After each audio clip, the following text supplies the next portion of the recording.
Hello and welcome to Psychology class 11th and 12th. Today we are going to talk about our session 2 of Entrance Psychology.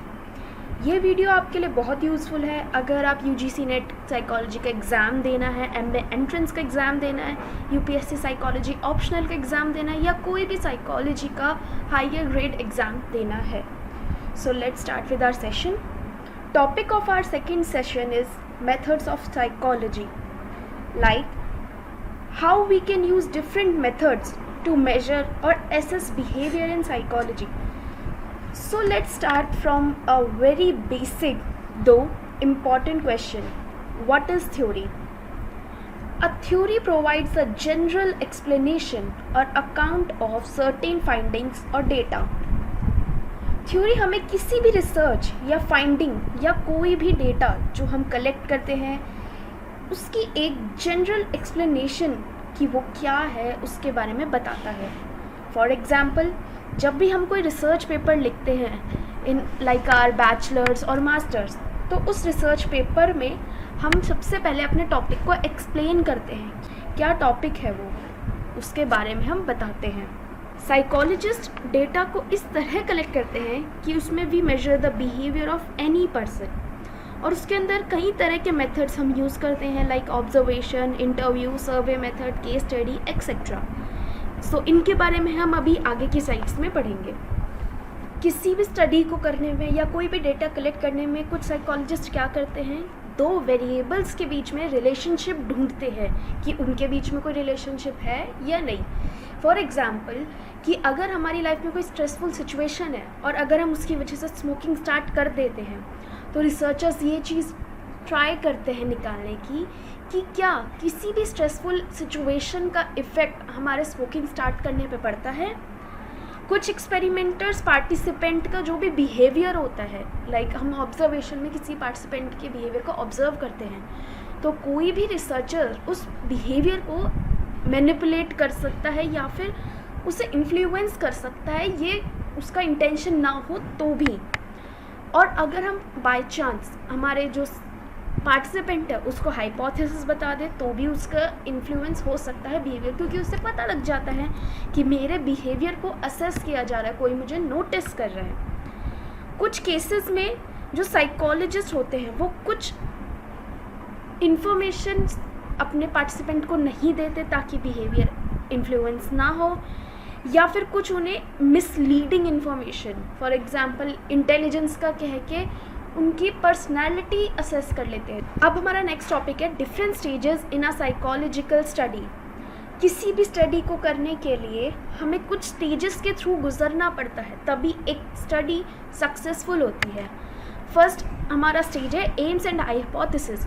सबसे पहले हमें हमारी study का M decide करना होता है कि हमारी स्टडी क्या असेस करने वाली है, कौन सा बिहेवियर कौन से एरिया में असेस करने वाली है. सेकंड हमारी होती है हाइपोथेसिस. हाइपोथेसिस हम अपनी स्टडी में एक पहले से टेंटेटिव आंसर बना के चलते हैं कि इस स्टडी का रिजल्ट ये हो सकता है, then we verify it. So hypothesis और एम बनाना हमारा फर्स्ट स्टेप होता है किसी भी स्टडी में. Our second step is selecting participants. अब आपने एम बना लिया, हाइपोथेसिस बना ली, लेकिन अब आप पार्टिसिपेंट्स कैसे लेंगे, कैसे आप लोग को किस बेसिस पे आप लोगों को सेलेक्ट करेंगे. तो इसके अंदर हम यूज़ करते हैं सैम्पलिंग. सैम्पलिंग हम रैंडम भी कर सकते हैं कि हमने बिना कुछ सोचे किसी को भी रैंडमली पिक कर लिया, या फिर हम किसी भी फैक्टर के बेसिस पे लाइक एज, जेंडर, उसकी क्लास, कास्ट के बेसिस पे हम कभी कभी अपने पार्टिसिपेंट्स को सेलेक्ट करते हैं. थर्ड स्टेज आता है गुड प्रैक्टिस एंड एक्सपेरिमेंटेशन. इसके अंदर हम ये देखते हैं कि एक जो भी एक्सपेरिमेंट करना है उससे पता होना चाहिए कि एक गुड एक्सपेरिमेंट कैसे किया जाता है. उससे सारे स्टैंडर्ड प्रोसीजर्स को यूज़ करना चाहिए जो रिलायबल हो, लाइक जो भी स्टैंडर्ड प्रोसीजर की जो यूनिवर्सल हो, जिसको सब यूज़ कर सके. एक स्टडी में जितने भी एरर्स होते हैं उन सबको अवॉइड करके चलना चाहिए. हमारा फोर्थ स्टेज है एक्सपेरिमेंटल डिज़ाइन. एक्सपेरिमेंटल डिज़ाइन के अंदर हमारे 3 टाइप्स होते हैं. First is independent design.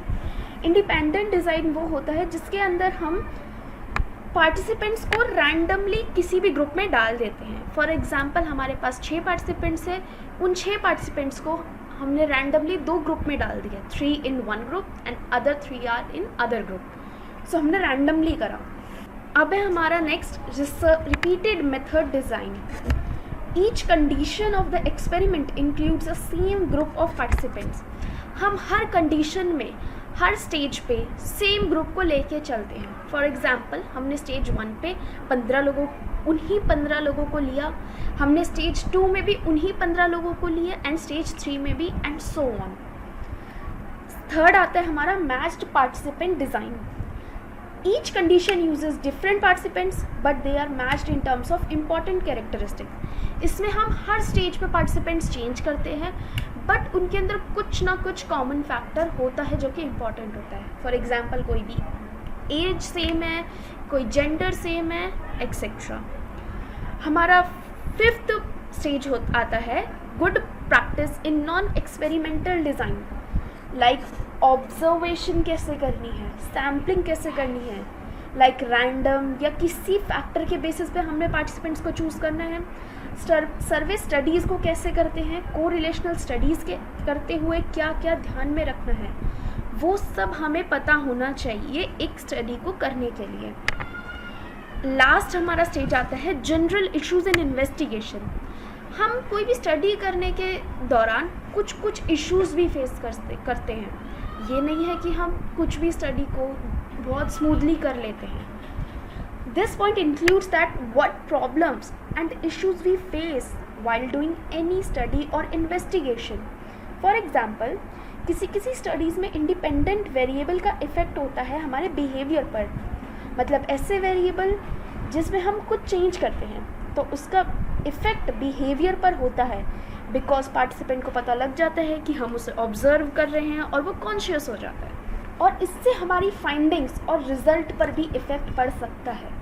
हमारा नेक्स्ट टॉपिक है ऑब्जर्वेशन। ऑब्जर्वेशन सिंपली होता है किसी भी पार्टिसिपेंट को या किसी भी पर्सन को ऑब्जर्व करना, उसे देखना, उसके एक्शंस और उसके बिहेवियर को रिकॉर्ड करना। 2 टाइप के ऑब्जर्वेशन मेथड्स होते हैं। एक होता है नेचुरलिस्टिक ऑब्जर्वेशन या फील्ड स्टडीज़, जब हम किसी भी पार्टिसिपेंट को नेचुरल एनवायरनमेंट में ऑब्जर्व करते हैं। फॉर एग्जांपल किसी भी पर्सन को हमने ग्राउंड में खेलते हुए ऑब्जर्व किया या फिर किसी भी बच्चे को हमने क्लासरूम में पढ़ते हुए ऑब्जर्व किया। Next is our systematic observation. Systematic observation को एक्सपेरिमेंटल मेथड की तरह ही माना जाता है, बट डिफरेंस ये है कि इसके अंदर हम किसी भी वेरिएबल को मैनिपुलेट नहीं करते, हम एज इट इज़ उसे ऑब्जर्व करते हैं without any manipulation. Our next topic is introspection. Introspection simply होता है जब कोई भी पर्सन खुद को इंट्रोस्पेक्ट करता है, अपने बिहेवियर को, अपने एटीट्यूड को, अपनी फीलिंग्स को, थॉट्स को एसेस करता है, उसे इंट्रोस्पेक्ट करता है कि हाँ मैं ये सोच रहा हूँ, मेरा ये थॉट है, ये फीलिंग है, ऐसे। इसे हम सेल्फ ऑब्जर्वेशन भी कहते हैं और ये सब्जेक्टिव इन नेचर होता है, मतलब हर पर्सन का अपना अपना आंसर हो सकता है इंट्रोस्पेक्शन का, क्योंकि as we know every human is unique. Introspection करने के कुछ सेवरल स्टेजेस होते हैं। First stage states that the data collector is critical of the contents of his own mind, मतलब वो अपने ही थॉट्स, अपनी ही फीलिंग्स के बारे में क्वेश्चन पूछता है, डाउट्स पुट करता है अपनी खुद की फीलिंग्स और थॉट्स के बारे में। Second stage is our reflection. Reflection के अंदर वो पर्सन जो भी इंट्रोस्पेक्ट करता है या उसे अपने फीलिंग्स थॉट्स से जो भी पता लगता है वो उसे बताता है, उसे रिकॉर्ड करता है। Our third stage states that जो डेटा कलेक्टर है वो साइंटिफिक प्रिंसिपल्स को ढूंढने की, समझने की कोशिश करता है उसकी थ्योरेटिकल नॉलेज के साथ। जो भी उसके पास थ्योरेटिकल नॉलेज है उसका वो साइंटिफिक बेस ढूंढने की कोशिश करता है। Our next topic is survey method. Survey method के अंदर हम एक बड़े स्केल पर काफ़ी सारे लोगों से कहते हैं कि वो अपने बारे में कोई भी इंफॉर्मेशन या अपने बिहेवियर या अपने एटीट्यूड का कोई भी एस्पेक्ट हमें बताए through our survey method. Like हम उन्हें सर्वे करते हैं। इसके अंदर हम कोई भी पॉलिटिकल जो भी पॉलिटिकल स्ट्रैटेजीज़ होती है उसे फॉर्मुलेट कर सकते हैं, या हम किसी भी आने वाले रिज़ल्ट के बारे में लोगों का ओपिनियन पूछ सकते हैं कि आपका क्या ओपिनियन है। फॉर एग्ज़ाम्पल अभी इलेक्शंस चल रहे हैं तो हम सर्वे मेथड के थ्रू लोगों से पूछ सकते हैं कि आपको क्या लगता है कौन सी पार्टी जीतेगी। सर्वे मेथड में माना जाता है कि ये बहुत एक इजी मेथड है जिसके थ्रू हम काफ़ी सारी इन्फॉर्मेशन गैदर कर सकते हैं इजीली, और हम अलग अलग टाइम पे भी इन्फॉर्मेशन को गैदर कर सकते हैं। मतलब फॉर एग्ज़ाम्पल अभी हमने ये जानना है कि कोई भी पार्टी का बिहेवियर अभी जब इलेक्शंस चल रहे हैं तब कैसा है, और अभी आने वाले अगले 2 सालों में कैसा होगा या कैसा है। तो हम लोगों से आज सर्वे करवा के पूछ सकते हैं कि आप अभी क्या फील करते हो, क्या बिहेवियर है। फिर हम अगले 2 साल में जाके उनसे पूछेंगे कि अब आपको क्या लगता है कि क्या बिहेवियर है, क्या उसमें कुछ चेंज है या नहीं। ऐसे रिसर्चर्स सर्वे मेथड के अंदर अपने खुद के क्वेश्चनर भी फॉर्म करते हैं। कभी कभी वो अपने क्वेश्चनर के थ्रू ही लोगों को सर्वे करते हैं। So our next topic is clinical method. Clinical method के अंदर हम किसी भी पर्सन के बिहेवियर को, इंडिविजुअल के बिहेवियर को एसेस कर सकते हैं और ये पता लगा सकते हैं कि उसको क्या बिहेवियरल प्रॉब्लम है, वो ऐसे क्यों बिहेव कर रहा है। इस मेथड में ये कहा जाता है कि इसको हम क्लिनिक में या हॉस्पिटल की सेटिंग्स में ही यूज़ कर सकते हैं। इसके अंदर हम जो हमारा पार्टिसिपेंट है उसकी फैमिली से, उसके फ्रेंड्स से या उससे खुद से इंटरव्यू के थ्रू कई क्वेश्चंस पूछते हैं, उनकी डिटेल्ड अकाउंट ऑफ इंफॉर्मेशन निकालते हैं इंटरव्यू मेथड के थ्रू। इस मेथड के अंदर हम कई साइकोलॉजिकल टेस्ट भी एडमिनिस्टर करते हैं। फॉर एग्जांपल इमोशनल मैच्योरिटी का टेस्ट, पर्सनैलिटी का टेस्ट, इंटेलिजेंस का टेस्ट, और फिर इन टेस्ट के रिजल्ट्स के थ्रू हम उस पर्सन की प्रॉब्लम जान सकते हैं और उसे क्योर कर सकते हैं।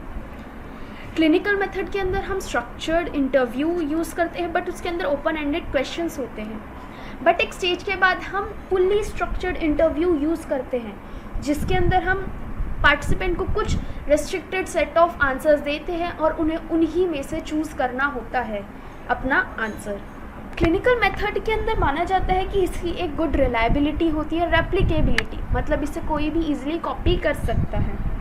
और इसमें यह भी माना जाता है कि इसके अंदर हम अपने डेटा को इजीली एनालाइज कर सकते हैं। So this is all about the clinical method. Our next method is case study method. Case study method के अंदर हम एक पर्सन को एक लॉन्ग टाइम तक एसेस करते हैं, इन्वेस्टिगेट करते हैं, और फिर उसके बारे में हम एक डिटेल्ड इन्फॉर्मेशन निकालते हैं जिसके थ्रू हम ह्यूमन बिहेवियर को और अच्छे से और डीपली जान सकते हैं। इसको हम कई रीज़न्स की वजह से भी यूज़ करते हैं, लाइक हमें कोई थ्योरी नई बनानी है या जो भी पहले से इस्टेब्लिश थ्योरी है उससे हमने दोबारा कुछ चेंजेस करने हैं। इसके अंदर हम लोगों की लाइफ हिस्ट्री के बारे में भी पढ़ते हैं कि वो बच्चा या फिर वो पार्टिसिपेंट बचपन में कैसा था, बड़ा होके कैसा था, एक्सेट्रा। केस स्टडी को एक बहुत अच्छा मेथड माना जाता है किसी भी अनयूजुअल एजम्पशन या इंडिविजुअल को इन्वेस्टिगेट करने के लिए। Our next topic is experimental method. Experimental method को समझने से पहले हमें ये समझना होगा कि वेरिएबल क्या होता है। Variable is an event of condition which can have different values.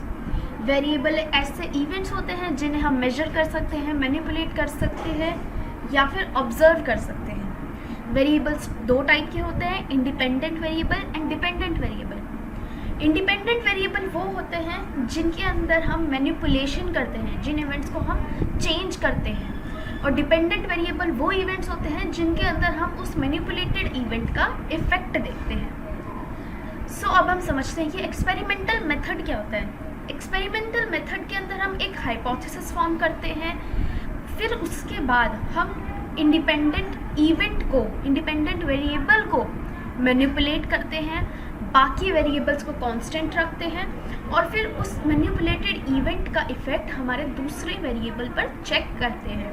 Experimental method के अंदर एक बहुत इम्पॉर्टेंट चीज़ होती है control.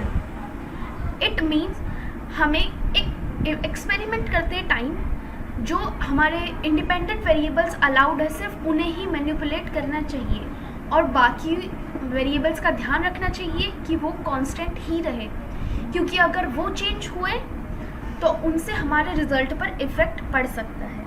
This is all about our experimental method. So हमारा लास्ट टॉपिक है application benefits of understanding research methods. Research methods को समझने के क्या क्या प्रैक्टिकल लाइफ के बेनिफिट्स हैं। फर्स्ट बेनिफिट कहता है कि अगर हम साइकोलॉजिकल रिसर्च के बेसिक नेचर को समझ जाते हैं तो हम ह्यूमन के किसी भी बिहेवियर को क्रिटिकली एनालाइज कर सकते हैं कि उसने ये पर्टिकुलर बिहेवियर क्यों किया, उसने ये ऐसा क्यों किया या कहा। फॉर एग्जाम्पल, हमने न्यूज़पेपर में पढ़ा कि किसी एक पर्सन ने चोरी की है, तो अगर हमने साइकोलॉजिकल रिसर्च को पढ़ा होगा तो हम उसके पीछे का रीज़न जान सकते हैं कि क्या पता उसकी कोई मजबूरी हो, क्या पता वो अपनी फैमिली की नीड्स पूरी ना कर पा रहा हो, इस वजह से उसने चोरी की हो, या फिर वो कामचोर हो, वो कमाना ना चाहता हो, चोरी करके ही पैसे अर्न करना चाहता हो। हमारा सेकंड बेनिफिट कहता है कि साइकोलॉजी के रिसर्च मेथड्स को पढ़ के हम किसी भी बिहेवियर या लाइफ की सिचुएशन को साइंटिफिकली समझ सकते हैं, उसे साइंटिफिक परसेप्शन से देख सकते हैं।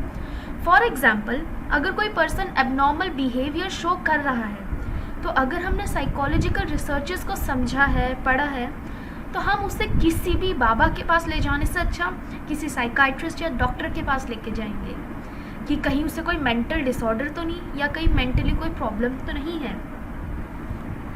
हमारा लास्ट एंड थर्ड बेनिफिट कहता है कि it can help to understand the complex human behaviour.